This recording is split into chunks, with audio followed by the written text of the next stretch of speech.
All right, good morning. Let's get going. All right, does anyone have any information to relay? Like, did you contact the professor about anything? I did, and I already sent it. You sent it.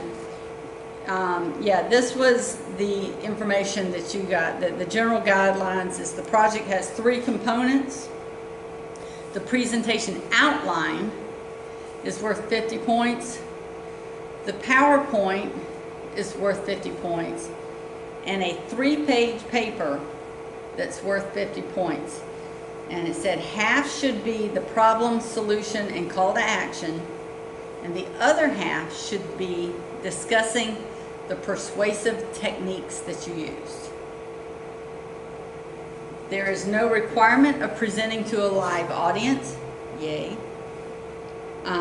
This is a persuasive paper. You're trying to convince someone to take action.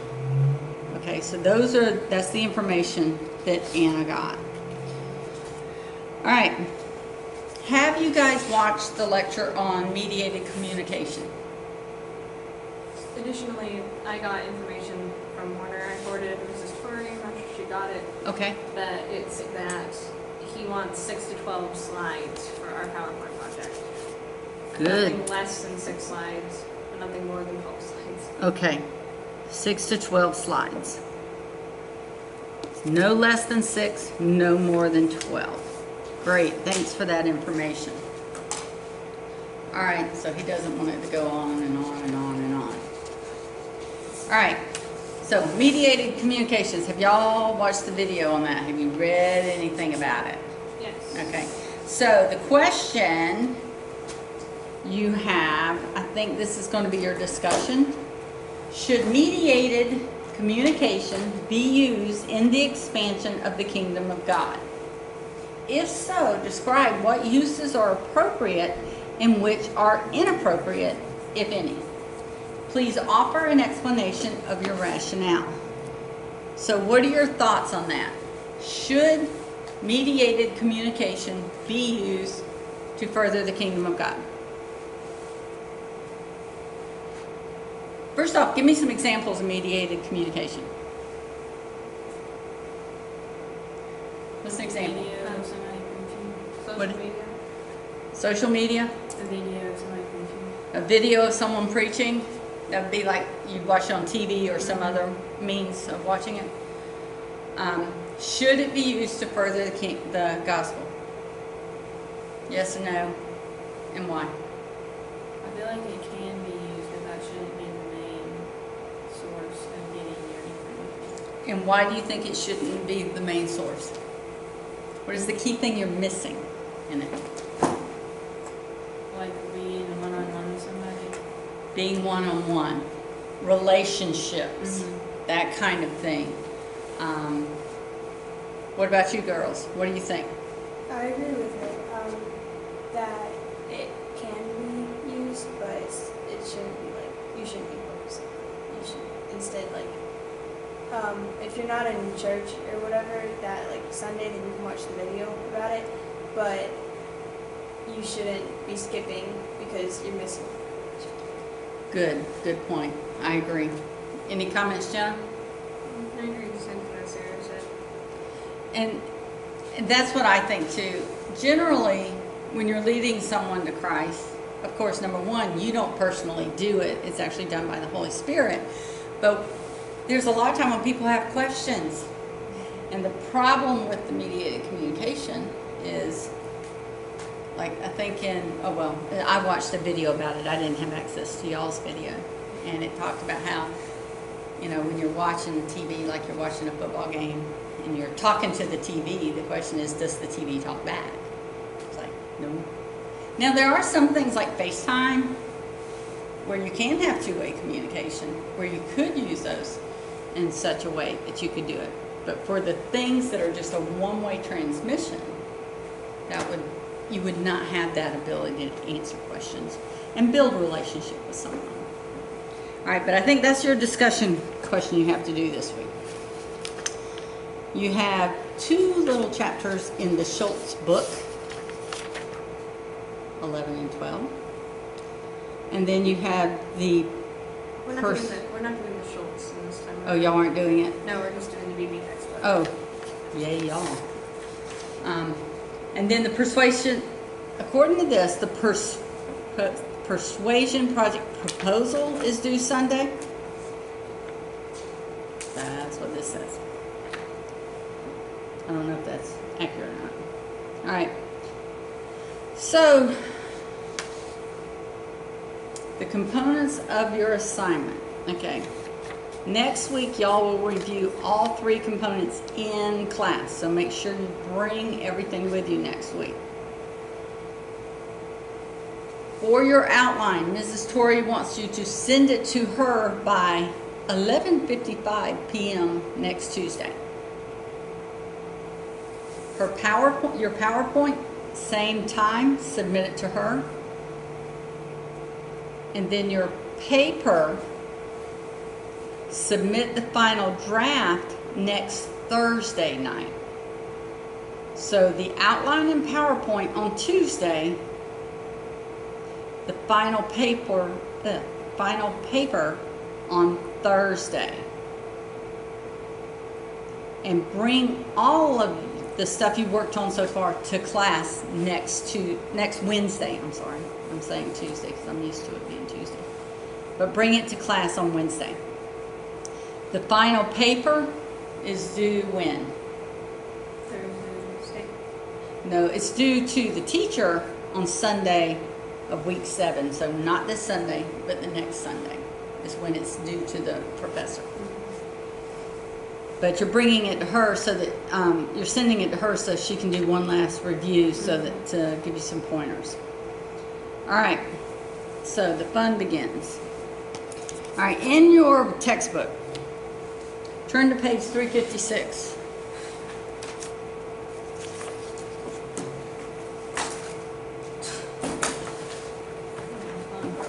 Dropping everything. I think my phone is. Oh. It's okay.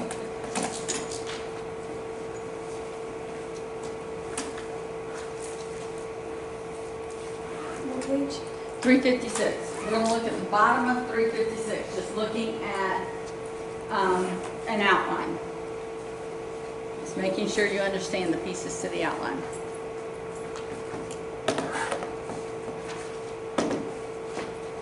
One moment, please. Have you got the book on your computer? Yes. Okay. And I have a physical copy.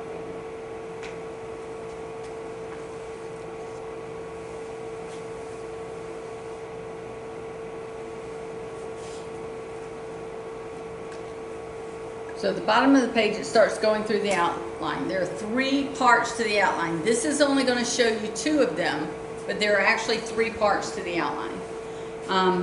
First, you've got to identify what the problem is. That is Roman numeral 1 for your outline. There's no markers here, so I can't mark. Okay? The example they show here, this guy did a speech on the death of reading. It is a problem solution pattern, as opposed to the other one was I can't remember what it was, but so this is what you're supposed to do. So the example here is reading is a dying activity. The problem detail is that each year more than 500 courts hear arguments to ban books.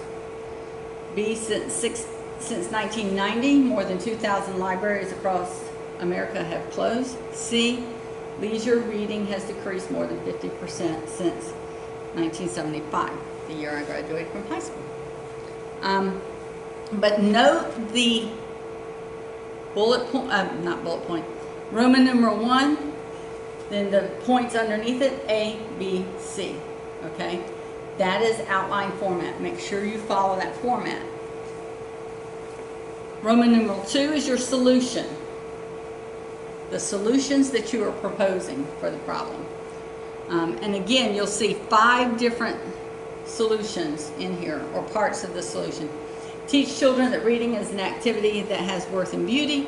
Teach children that books in and of themselves only express ideas and should not be banned. Support programs such as One City, One Book that encourage community involvement. D, give books as gifts. E, allow others to see you read. Okay, so your different parts to your solution, you will put letters with them. And then 3, that's not on here, Roman numeral 3, is going to be your call to action. What can your audience do to be part of the solution? Okay, so those are the 3 parts. Make sure you do it. Again, the Roman numerals is the high level, then the capital letters is next. And if you had subsets to that, then you'd go, there are other, it steps down, but this should be all you guys need to do based on the textbook. Anybody have any questions about that? Pretty straightforward. All right. Now we're going to talk about the formatting of the paper. All right. Professor Warner adds these requirements. The paper should also address your approach to the persuasion of the issue. In other words, the paper should address the decisions you made in the process of the assignment. And then he adds this requirement. Students should follow the persuasive protocol set forth in the course lectures and demonstrate course material especially related to persuasion. Okay, and I have not watched the videos, but based on that, there have been things that they've taught you. You've got to show what you've learned and how that makes it persuasive. Okay? All right. So, you are required to follow Monroe's motivated sequence, persuasive protocol for the project. So we are going to watch a video on that.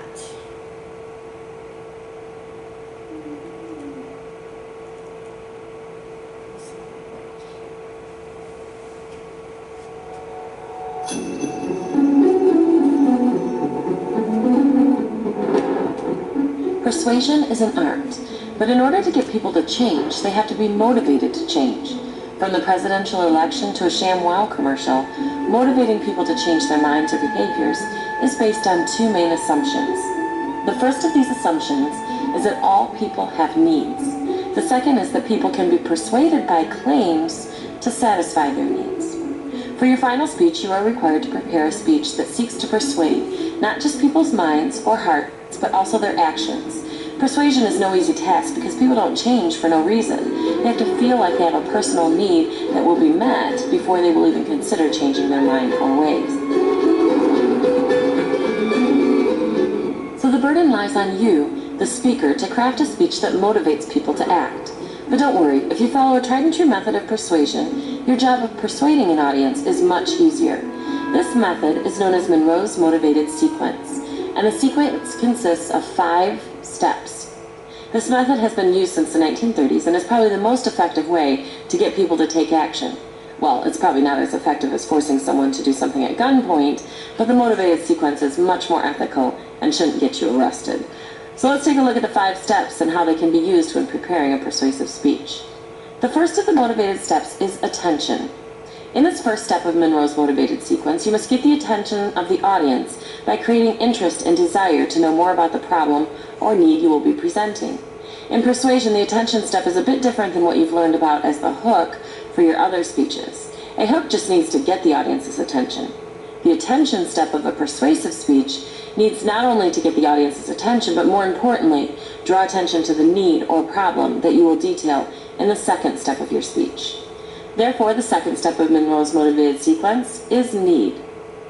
In this step of your speech, you will show that the need or problem about which you are speaking is significant and won't go away by itself. The problem you're setting up should be stated in negative terms, and credible evidence should be used to demonstrate that this is a real and often widespread problem.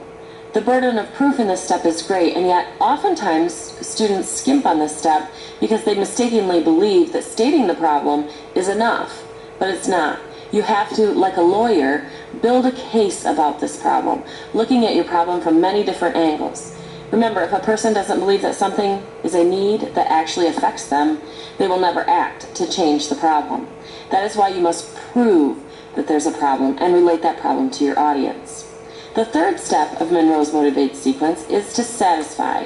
In this step, you need to provide solutions to the issue. To do this, you will need to provide a plan of action which will alleviate the problem and satisfy the individual's interests, wants, or desires. These solutions can be ones that the government, communities, schools, organizations, businesses, and other people groups should take to solve the problem. Think about this question. What are all the ways that this problem can be solved? The answer to that question should be implemented into your satisfaction step. Remember to think outside the box in this step. Don't just rely on obvious solutions that the audience with a little bit of logic could come up with on their own.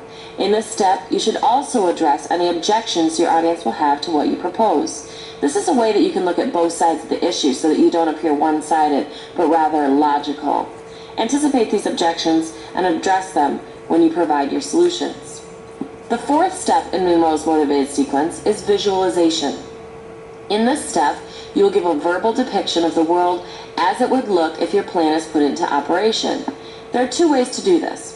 Show your audience members how great the world would be if they do what you ask, or show them how terrible the world would be if they don't, or you could do both. You have appealed to your audience's logical side by using statistics and numbers in the previous steps of Monroe's motivated sequence. Now you can appeal to their emotions and desires. Because people are moved by more than just words, it also helps to be visual and detailed in this step. So paint a picture for your audience and help them to visualize what you propose. The fifth and final step of Monroe's motivated sequence is action. In this step, you will tell the audience what actions they can personally take to solve the problem. This is your speech's final call for personal commitments and actions based on what you've shared. Remember, people don't like to get outside of their comfort zones and spend their own time solving the problem you've presented, so be sure to make the action steps easy on them. For example, if you're asking your audience to take action by writing their legislators about the unfair state cuts and school funding, provide your audience with a pre-written letter that they can sign and send to an address you provide them with, or give them a link that they can go to and send a pre-written email. Or let's say you're trying to convince an audience to act on the problem of blood bank shortages. Making an action step easy for this topic may be to provide them with a business card with local bank centers on it and contact information printed on them. Or what if you're trying to convince your audience to become an organ donor when they get their license? Maybe you provide them with a brochure detailing what is required to become a donor, including links to michigan.gov or to forms that they can fill out to become an organ donor. Considering your audience's time and commitment is important when you're asking them to act. Now that you understand the steps of Monroe's motivated sequence, let's apply it to one of the examples we've just talked about, blood donation. Let's say you've prepared a speech urging your classmates to join a blood donors association. In the attention step, you may tell a story about a person who needed an emergency transfusion following a car accident, didn't get it, and died. In the needs step, you may present all the stories, statistics, and facts about how blood drives seldom collect enough blood of all types to meet emergency needs in the area that we live in. In the satisfaction step, maybe you show how blood donors associations guarantee a predictable, steady supply of blood on the medical community. In the visualization step, maybe you prove that without the steady supply of blood, our community will face needless deaths. With it, emergencies will be met with prompt treatment. And finally, in the action steps, perhaps you urge your audience to act by filling out the blood donors cards that you pass out. Now, obviously, a lot of your own words go into the stripped-down version of Monroe's motivated sequence that I just presented, but those steps must be in place. So let's review. Monroe's motivated sequence is a technique used to motivate people to action. It involves 5 steps. In the attention step, you want to get your audience's attention, and you want their response to be, I want to listen. In the need step, you are proving that a problem or need exists, and you want your audience's response to be, something needs to be done. In the satisfaction step, you present solutions to the problem or need, and you want your audience's response to be, this is what to do to satisfy the need. Next is the visualization step, where you ask your audience to visualize the results of action or inaction. You want them to think, I can see myself enjoying the benefits of such an action. Finally, in the action step, you are requesting your audience to act on the problem you've presented. You want their response to be, I will do this. Remember, in order to be persuasive, make sure to accomplish these 5 steps in order. Also, be sure your topic is relevant to your audience, as relevant as possible, and use sound research to show the need for your audience to do as you ask. Good luck with your speech. I don't understand her usage of Egyptian-esque music. Okay, all right.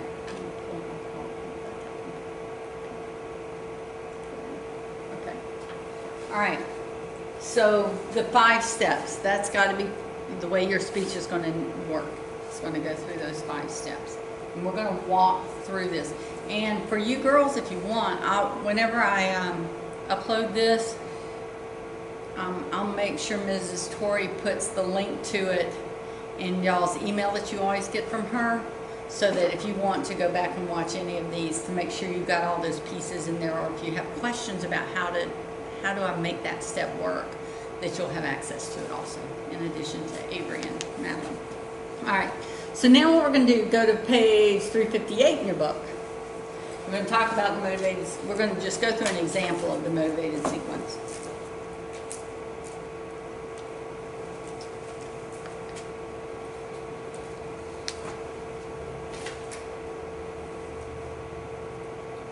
I don't have that page in my book. You don't have page 358? No. How do you not have it in the online book? I don't think that I can do with the answers. Do a find on the motivated sequence.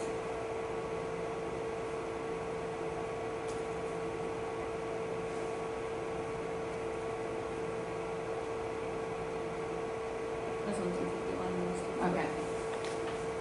Oh, good. All right. All right, so let's look down under attention. Remember, step 1 is attention. You got to get the attention of the audience. And this is the example that they use in the textbook. In Angola, little Tunisia became yet another one of the town's orphans. Tusnia, not Tunisia. She was out in the field playing with her friends when she stumbled onto the ground and screamed. Her mother went running to see what happened and stepped in the wrong place and was mutilated instantly. Parts of her body were found as far as 30 meters from the explosion site. Okay, what is this thing about? This is about landmines. Okay. Okay, that got my attention because I couldn't figure out what it was going to be about. But that's the whole idea. They set up a scenario that gets the audience's attention, so that the first thing the audience thinks is, we got to do something about this. We got to fix this. This is a real problem. Okay? So then your next section, you're going to show what the need is.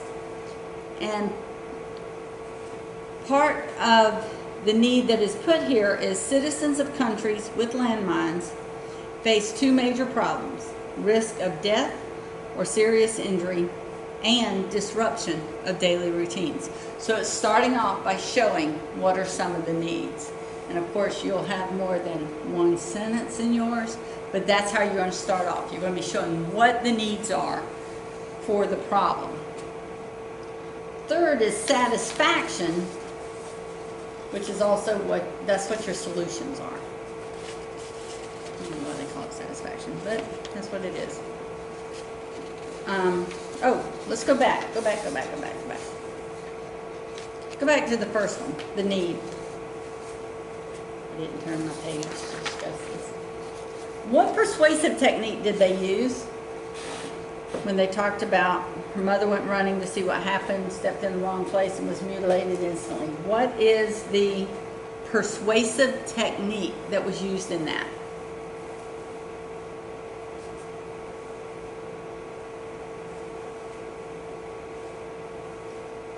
Okay, and it's an emotional appeal. It's actually called pathos, P-A-T-H-O-S. Using a concrete illustration, something that really happened, and then it described it. Okay, this is where in the second part of your speech or your paper, you're going to be saying, what did I use to convince people? And this is the kind of thing you need to know. What type of, it's a technique, okay? So that particular one was an emotional appeal. All right, in the need, where we went through citizens of countries with landmines face two major problems. What persuasive technique is the author using?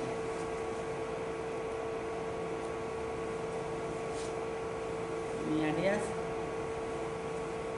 Do you remember going through Maslow's hierarchy of needs? That here he applied Maslow's hierarchy of needs and appealing to the audience's basic need for safety. Because if you go through the triangle of needs, one of them is safety. And that's on page 356 in your book, in their books.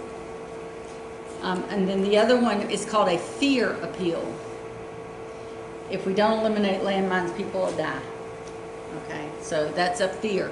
So you're looking, that one way to look at it is the triangle of needs. What's it called? The hierarchy of needs. Another way is they're trying to scare you.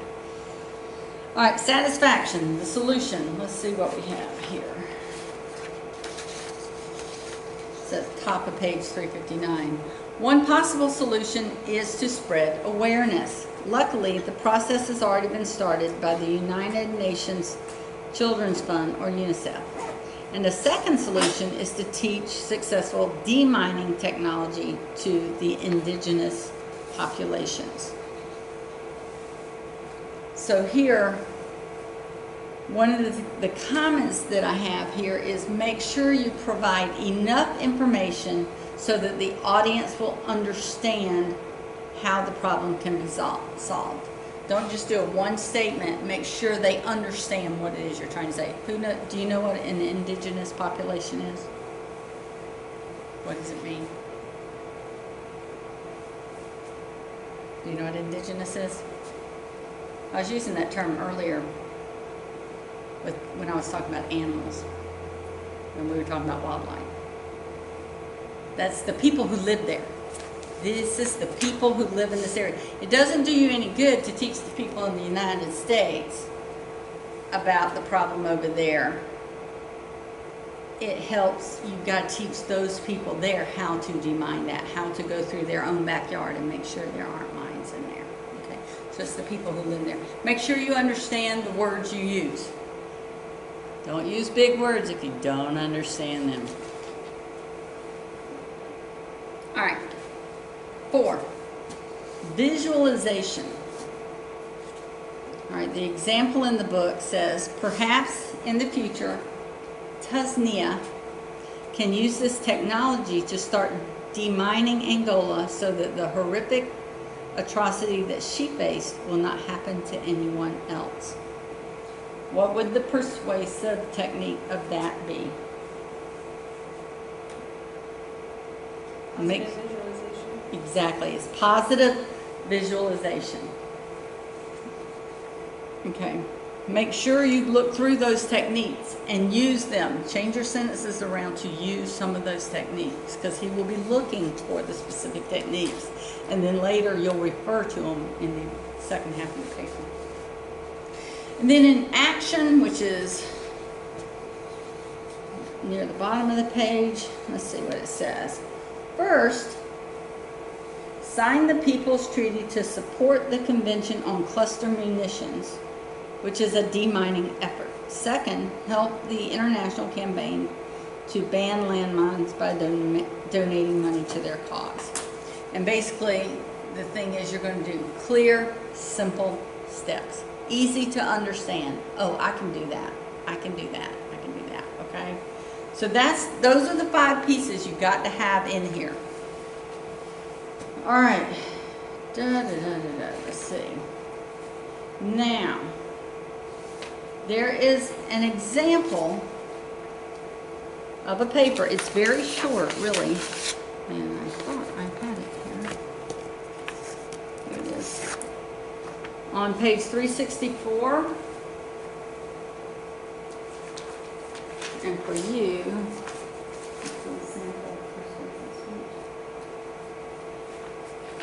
we're not going to do this in class today, but be sure you read through this and see how they did the persuasive speech.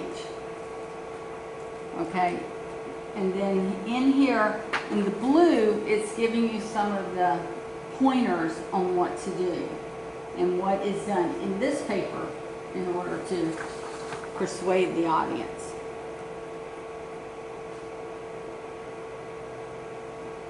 Some of these are the persuasive techniques. So make sure you look through that, and once you finish your paper, go back and read this again and then compare your paper to it and seeing if there's some ways you could read.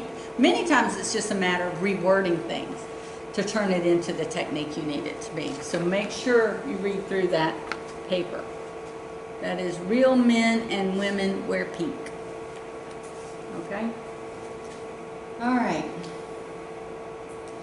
Now this is one of my most fun things. And if you've done debate before, you've been exposed to this, and that's logical fallacies.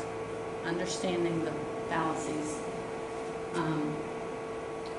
So we are going to go to page 353 in your book,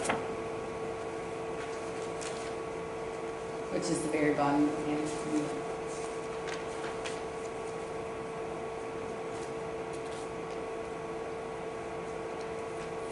Okay. Actually, go to the next page. But here it lists some of the more common fallacies. And what we're going to do, before we go look at this, we're going to watch a video on fallacies where she actually, in this video, has a couple of extra ones added to this list. So you might, jot down the ones that are not in here. Can't remember what they are. Because you've got 1, 2, 3, 5, 10, 5, you've got 11. You've got 11 here. She's going to go through 10 and explain them.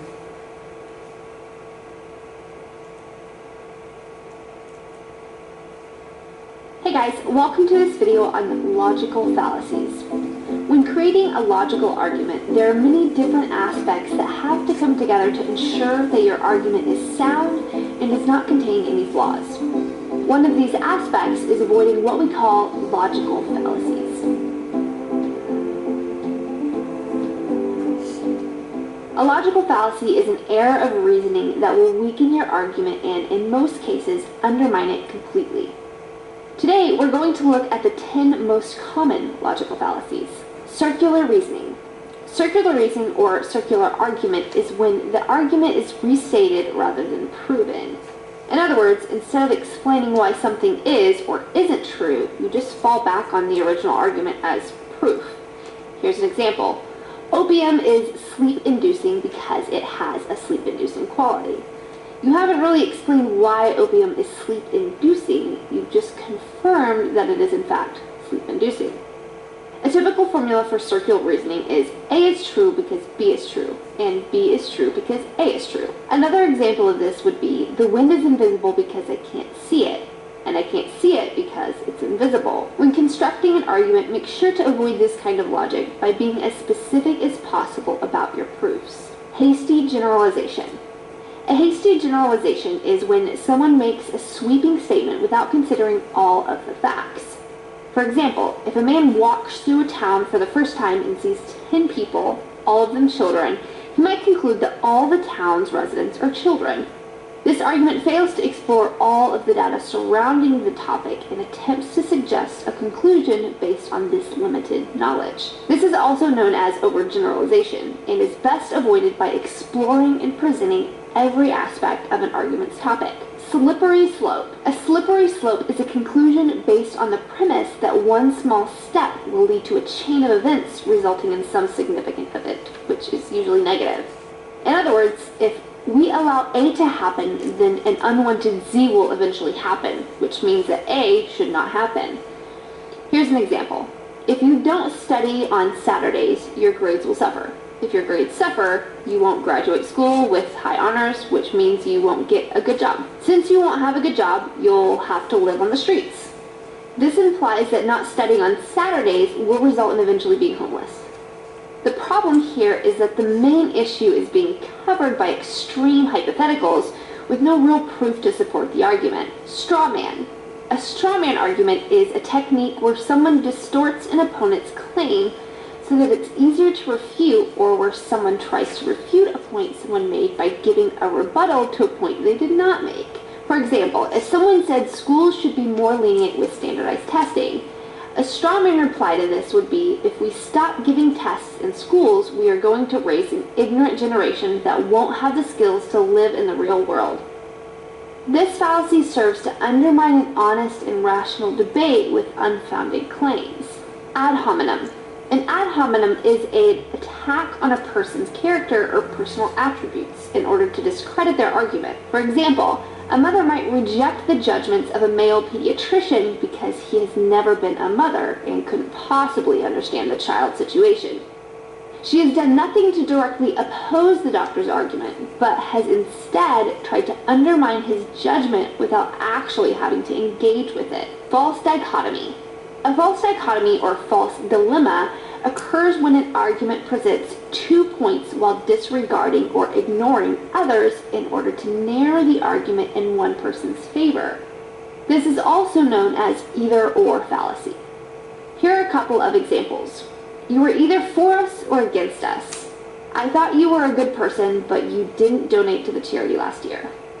There are only 2 options given when there are really more options available. This attempts to drive the argument in a direction where only one specific answer can be given in order to incriminate the opposing party. Appeal to emotion. An appeal to emotion is when a writer or speaker uses emotion-based language to try to persuade the reader or listener of a certain belief or position. An appeal to emotion generally follows the logical form, X is true. Think of how sad you'll be if it's not true. Or think of how happy you'll be if it's true. Example, I deserve a second chance to submit my assignment. This past week was so busy for me. I had football practice late every night, I had tons of homework in all my other classes, and my girlfriend and I just broke up. In general, what someone perceives to be unfair, how someone is feeling, or even things that someone might perceive to be moral or immoral do not carry much weight for making an objective argument. Equivocation. A fallacy of equivocation is when an argument is presented in an ambiguous, double-sided way, making the argument misleading. This is also known as a double-speak fallacy. Here's an example. Hot dogs are better than nothing. Nothing is better than hamburgers. Therefore, hot dogs are better than hamburgers. The word nothing in this case is used to refer to both not anything and all things. It's important to precisely define your words and be consistent with their usage. Bandwagon appeal. A bandwagon appeal is an appeal that presents the thoughts of a group of people in order to persuade someone to think the same way. It argues that one must accept or reject an argument based on peer pressure. Here are 2 examples. Many people buy extended warranties. Therefore, it is wise to buy them. My family holds this as truth. Therefore, everyone who disagrees is simply wrong. These are not strong arguments because they have no basis in fact. False analogy. A false analogy, also known as a weak analogy, is when 2 things that are unalike are being compared based on a trivial similarity in order to prove a point. For example, people are like dogs. They respond best to discipline. This is an absurd analogy that attempts to correlate people and dogs based on one minor similarity. I hope that this video was helpful. If you enjoyed this video, hit the like button and be sure to subscribe to our channel for further videos. See you guys next time. Okay. Fallacies. Be careful when you're arguing your point. Okay. All right. Some of the one in your book, you only have 8 different ones, and she added quite a few that are not in your book. The first one being the casual fallacy that's in your book. That is the first one. No. Yeah, there we go. That would be what she called the false analogy. Okay? When you're trying to lay, and I'm sitting here reading this, it's like, why would anybody ever connect this? Trying to link the 4th of July with the chimney swift count. would be an example of a casual fallacy. Now, I must not understand what a chimney swift count is, no clue. So maybe that makes sense to somebody else. I guess it's an event. But it's when you're trying to compare two things that really don't compare. It's a weak comparison. Be real careful of that. The second one being the bandwagon. Well, everybody thinks this. Therefore, it must be true. That's basically that one. Just because everyone believes something. And be careful of words. Everyone, everything, no one, nothing. Be real careful using those words, because in general, there's a movie I watched recently, and let's see, I was trying to remember, it was Julia Roberts and Hugh Grant, and she says to him, everyone thinks you're irresponsible, or something like that. And he goes, that's ridiculous. Have you met everyone? And obviously the answer is no. She hasn't met everyone in the whole world. So be careful using all, none, never, always, everyone, nothing, those kinds of words, because those are absolutes. Be careful using them in an argument. Okay? All right. Either or fallacy, oversimplifying a choice, an answer. There's only two choices. Usually there are a lot more choices and answers to a question than just the two. Hasty generalization is drawing a conclusion when you don't have enough evidence. The example she gave, walked into a town, for example, in the DR. Okay, so we walk into this village and all we see are children. Do we jump to the conclusion that only children live in this village? No, we can't do that, because there are other adults in that village. It's just they were inside at that moment. Okay, personal attack. And the example, that's the other thing, the Latin is ad hominem, is the name of that particular fallacy. It's just basically attacking someone, like the example they gave where the mom doesn't agree with the doctor, and so she goes, well, you're a man, you've never had a child. How can you know this? That's not relevant. He's a doctor.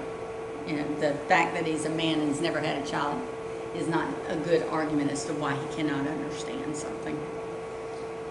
The red herring. This is one I have to always read how it works again.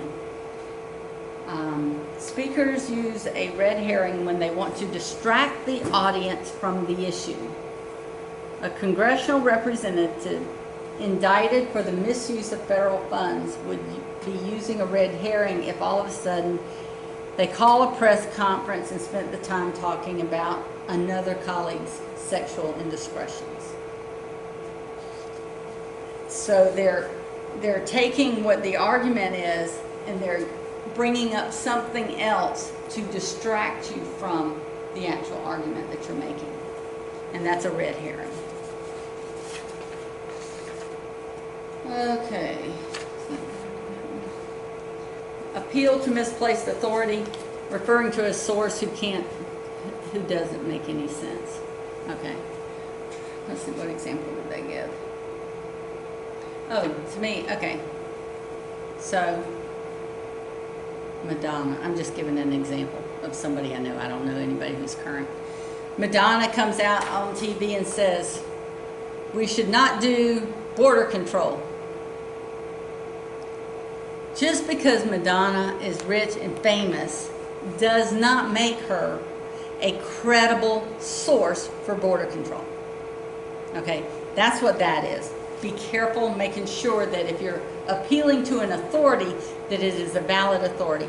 Much like we use in our, when we're getting sources, we use the scholarly sources, making sure we're doing that. We're not just using somebody's Wikipedia thing, okay? And then the non sequitur does not follow.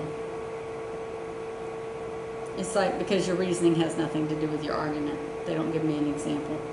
If you argue that students should give blood because it's almost time for final exams,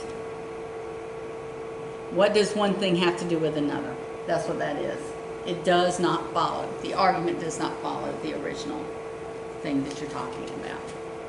So be careful with those. And again, this is something, I don't know how you might be able to refer to this in the second part of your thing when you're talking about how you did your paper, that second half, except to say, maybe at one point I had this and I saw that it was a fallacy and showed what the fallacy is. That would be something. If you used it and it's like, aha, I saw that, I pulled it out, maybe you could use that in the second half of your paper. Okay, and then just starting on page 355, underneath this is where those different devices are listed. I don't have the rest of the book, I only printed a few pages. Like the pathos, make sure you remember to look through those and use those devices as you go through that. So, well, do you have any questions? How are your papers going so far? How is your PowerPoint going so far? You haven't started it? Have you got your outline done? No, I haven't started. Oh, you haven't started anything, have you? And I think it's the outline that's due. What did that say? The proposal. So have you worked on your proposal? So is that just like asking him if we're allowed to do the project on this topic? That is my assumption. Let's make sure we ask Mrs. Torrey specifically what is he looking for that proposal. But then once you start working on it, you do your outline. Generally, outline is done first, paper is done second, PowerPoint is done third. Generally, you do them in that order, just so that you can make sure you get all your points if you do your PowerPoint last. Okay, now, that's all of the material that Mrs. Torrey told me to cover.